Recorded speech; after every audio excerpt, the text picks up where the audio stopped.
And welcome back to the Livingston Parish News Weekly Show, a podcast brought to you by the Livingston Parish News. My name is McHugh David, publisher and editor of the news, and this morning I'm joined by this gentleman here. This is Around Livingston. It's where he and I talk about what's going on around Livingston. I'm going to let him introduce himself real quick. Good morning, sir. Good morning. This is David Gray, news writer with the Livingston Parish News. And today we have plenty to talk about, so we're going to jump right into it. First and foremost, we discussed this in a previous episode. The school board has established an EFID board. I'm going to let you talk about that acronym. But they had their first meeting, and they arrived. Second meeting, excuse me. They had their second meeting, but this time they did a little bit more than the first time. Tell us all about it. Yeah, this was an EFID board, and it's Educational Facilities Improvement District. State legislation that was passed years ago. Basically, each school district has one of these. They just have to vote on whether or not they activate it. That is in the school board's hands. And earlier this year, the school board voted to activate Livingston Parish's EFID board. And this board has the authority to propose taxes that are then voted on by the citizens. And they made they had one meeting where they voted on the board officers and that sort of thing, went over the bylaws, and in their second meeting, they actually voted to propose a tax, a 1-cent sales tax that would go on the March ballot in 2023. And this is one of the avenues that the central office has basically said that their only way to make Livingston Parish's school systems employee pay more competitive with those in neighboring districts. Right now, we've talked about this a lot this year, where Livingston Parish, even though, traditionally it ranks up there in the top school districts in the states, the pay has not followed suit, especially for teachers. When you compare teachers in Livingston Parish to other school districts,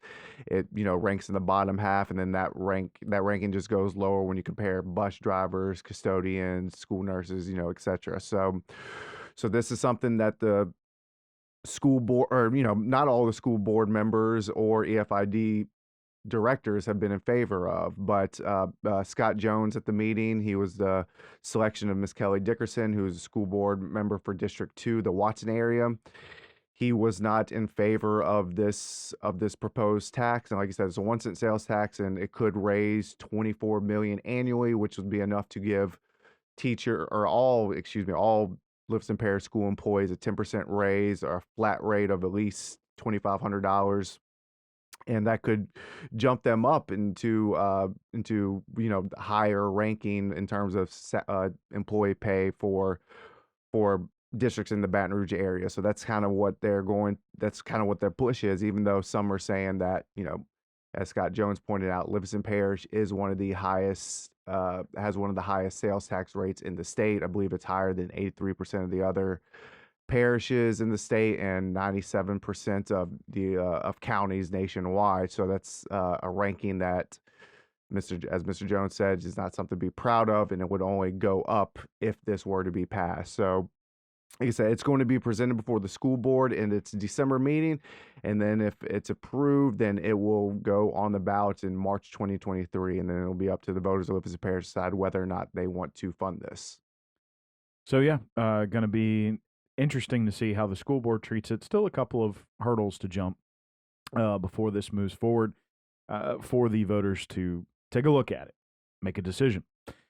You got to catch up, moving on, you got to catch up with the director of the Amite River Basin Commission, a man by the name of Dietmar Richter. Hello, Dietmar. The commission has come up with a new type of flood map, and he discussed that with you. So why don't you tell us about that? Yeah, this was a thing that's basically kind of been in the works since shortly after the flood. If you really go back to it, Mr. Dietmar, after the flood, he said that the commission was able to send out surveyors, in the day, or once the rain stopped, they were able to send out surveyors who get different watermark points across the Amite River Basin, and that's not just Livingston Parish. That includes that stretches all the way up to the Mississippi state line. Mm-hmm.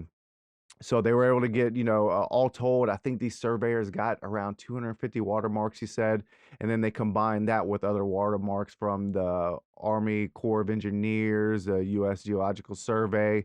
I think all told they had around 500 watermarks, he was telling me. And once they have all these, the next question was, what do we do with them?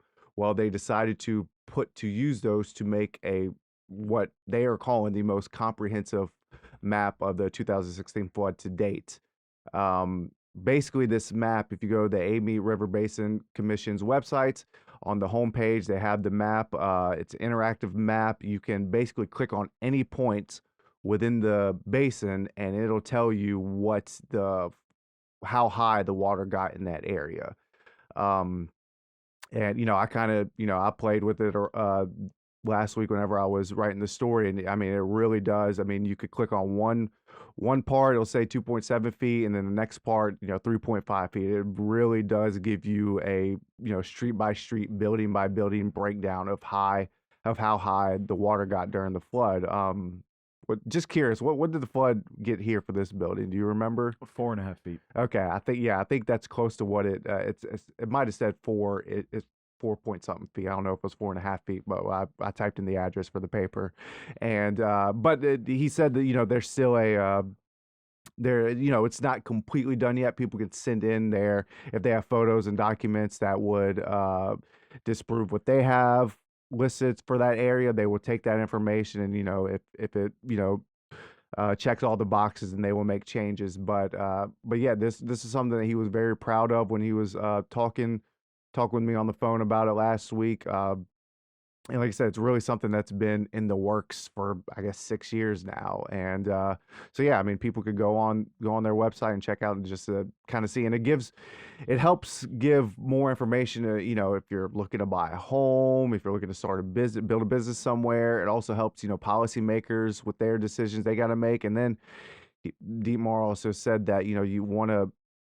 He doesn't want this to be the only one. Maybe the next flood event they do the same thing, and they just kind of get in the habit of getting these watermarks and making these flood maps to kind of just cross-reference each other, just to kind of get more information about what areas in the basin flood worse, and what the type of wherever the rainfall goes, how that makes that area flood. So really an educational tool for the public.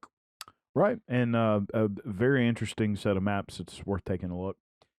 Getting back over to the schools for a minute, a lady, I believe it was in the Watson area, was recently arrested by the sheriff's office after a brief but intense investigation into. I believe she was sending or had planted listening devices at the school. Give us the details on that. Yeah, this was last week. Miss Amanda Carr, 39 years old, was booked on 20 counts of interception and disclosure of wire, electronic, or oral communication. As according to Sheriff Jason Ard, she bonded out shortly after she turned herself in. And yeah, this was basically this followed an investigation. Miss Carter had filed multiple complaints against school officials claiming neglect and theft.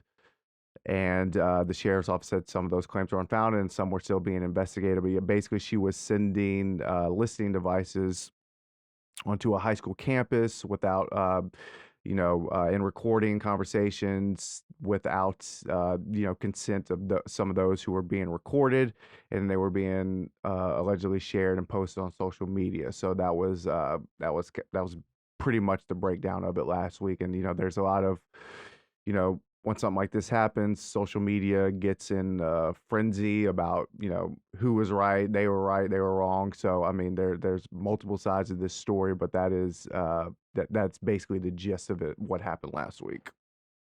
Sure. So going to be interesting to see where that goes moving forward from this particular spot. Coming up this Saturday, we have an election. Had a really call a spade, a pretty abysmal early voting turnout. Yeah. So tell us a little bit about that, and then what can voters expect to see on the ballot? Yeah, early voting was. Now I'm about to do the math right now, but if you count the 1,000 mail-in ballots in the early voting as of Monday, then it was 3% of registered voters in the parish voted in early voting. If you don't count those 1,000, and it was 1.7%. So very not a great turnout. And even though it's not as I guess sexy of a ballot as it was in the November midterms when you had you had multiple school board races, council races, then U.S. Senate seat and U.S. House of Representatives seat on the ballot. But there's still a few important items here. You have 3 constitutional amendments. One pertains to the voting rights of non-U.S. citizens, and then the other 2 pertain to commission boards and whether or not the governor should keep the authority to make those appointments without Louisiana Senate confirmation. But and then locally in Killeen and French Settlement, you have one runoff race for alderman in each one of those areas. But I guess the one that people would most directly affect their pocketbooks would be the 2 tax renewals. One is a millage for the council on aging, and the other one is a millage for roads and bridges in the parish. The 2 mill tax for the council on aging gets about 1.2 million ish, and that's the council on aging. They provide services to senior citizens that live in the parish. They have 4 meal sites across the parish, and they have a few hundred seniors that they service per week. And then the roads and bridges tax is a 5 mil tax, and but it's supposed to get 3.2 million, I believe. And so yeah, that's the ones that after we posted that story yesterday, a lot of people were very upset at the I guess some of their fellow voters or people who didn't get out there and vote, because even though this December election has less on the ballot, it's still stuff that people need to be voting on. So this week, you have the election Saturday this week. Polls are open from 7 to 8. So get out there and vote. And that is 7 a.m. to 8 p.m. Yes, correct. Yes, not 7 to not. Yeah, you have 1 hour. Not 1 hour. Yes. It'll make for some good photos though. If you tell me about lines. It. Right. Yeah, I mean it'd be like camping out for tickets or something. Yeah. There'd be people well, maybe this, like you said, this isn't it's not quite as sexy as the early November election. Let's talk about Leadership Livingston. Mm-hmm. 2 projects going on here that you want to talk about today. And one is, and they could not be more different, but both have, the same intent, and that is to improve quality of life here for residents of Livingston Parish. Let's start with the cafe. Okay. Yeah, this is the Curbside Cafe. This project actually started, I believe, in 2020. And it kind of started as a wish list. And people don't know Leadership Livingston. You were a part of Leadership Livingston, weren't you? Did you graduate? Yes. Yeah. So it's a leadership program that's sponsored by the Chamber of Commerce, and basically they take applicants through a series of I think it's 10 or 11 months where they meet once a month, and they have a day-long field trip where they kind of go over all aspects of the parish. You go to see how the government operates, the cultural aspects of the parish, school system, all that stuff. And then part of the project, and part of the program, and what it's probably most known for, is they have to do a community service project, and these have covered a wide variety of topics. And this one, what started as basically kind of getting a wish list for the school system, turned into a fully functional food trailer that operates under the school system. It's called the Curbside Cafe, and basically it allows students in the Pro Start program to get kind of firsthand, hands-on experience running a food trailer. And they'll have a schedule. They'll be able to bring this to different schools across the parish. I think the goal is at least once a week, and then hopefully 2 or 3 times a week, where they can kind of go to different schools and give students something different than the traditional lunch that they get in the cafeteria. Just kind of a special treat, and while also, like you said, gives students in the Pro Start program, that sort of experience, building a menu, running a business, that sort of thing. So yeah, that was kind of a cool project. They unveiled it last week. Like I said, it was, a project 2 years in the making. So I know they were happy to actually have it completed, but it looked great. We had some pictures of it online. The Live Oak High graphics design class, I believe, designed the wrap of the trailer, and Livingston Parish School Systems print shop actually made it. So that was a pretty cool full trailer. Yeah, yeah, very cool project. And the other one is a raceway, I believe. Racetrack. Racetrack. Yes. So tell us about that. That was the Launching a Legacy group, and that was one of the last year's class. And this was for launch therapy. That's an organization, Dim Springs, that works with kids with disabilities, offers a variety of therapy services for them. And this was a racetrack that they decided to build. One of their members, Chantel Varno, is a founder of Launch Therapy. And this is just kind of this allows them to do more of these sort of practices with their patients. They can go outside, they get some exercise in, they can ride bikes. They bought some specially adapted bike scooters and power wheel cars that they go around this track. It looks like just a mini racetrack basically. But yeah, that was last week when they actually had the ribbon cutting for that. And it was funny during the ribbon cutting, these people were, talking about their experiences with it, but you had the kids over there just ready to kind of like roll on the racetrack. So it was a good turnout for that project. And yeah, just 2 projects of Leadership Lives and kind of showing the good that it's done for community over the last 10 years. Sure. And it has been around for a while. Please keep track of our Facebook. David is running around with a lot of Christmas events. It is the season. We're right in the middle of it here. And I believe that's it for today. Yeah, that's it. Yeah, we had a lot. Yeah, we did. Lots to talk about. So why don't you go ahead and introduce yourself real quick. Hey, this is David Gray, news writer with the Livingston Parish News. And my name is McHugh David, publisher and editor of the news. Appreciate you guys for joining us. This is Around Livingston. It's where we talk about what's going on around Livingston. Please remember the news is on Facebook, Twitter, LinkedIn, Instagram, and YouTube. We are once a week in print on Thursdays at $7 a month to get that in your mailbox. We're also online, www.livingstonparishnews.com. We appreciate you guys joining us, and we'll see you next time.